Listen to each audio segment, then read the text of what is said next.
to date? Well, it started way back when I was in school. I was more into theater, debate, and what have you. Anything to do with English, I was there. I came here for an intern shortly. Then I went back, completed the course I was doing, came back to KBC. That's about late 70s. That's where the journey started. The guy especially would like to thank is Leonard Mashego. When I just joined the English service, he was my boss. He took me through those stages until I grew up as who I am right now. I should say thanks so much, Leonard Mashego.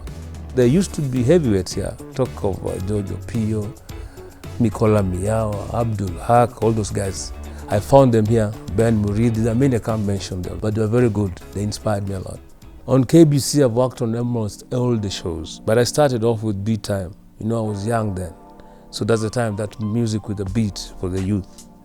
I did Housewives shows as a program specifically for housewives. Just reminds me of Josephat Ngige, Le Parakuo. I found them there. Njoroge Mwaura was also here too.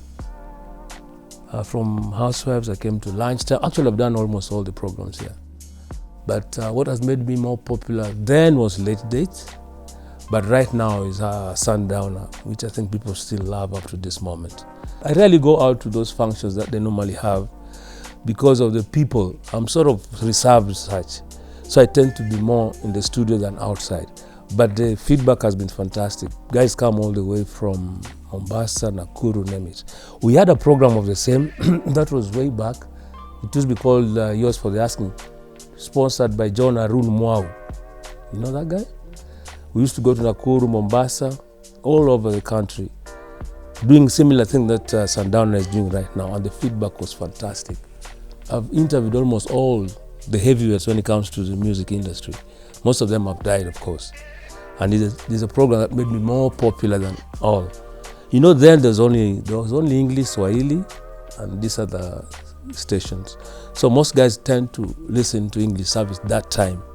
So we had a lot of following. So most of the musicians used to come to us because we were associated like people, the elite, the guys who know English. So they didn't want to go for Radio Taifa. They found that Radio Taifa is more for the locals.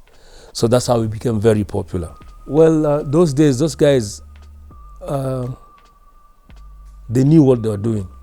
But right now, most of these broadcasters that we have, they don't really go to college. So those there are few things that they need to rectify here and there. How they talk to the listener.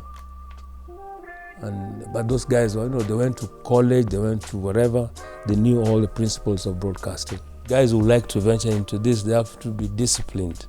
I've been there for the last 40 years, but most guys have come and gone. Because one reason, mostly, is because of not being disciplined. You have to be disciplined to be where, like I am. I've been there since the late 70s to now.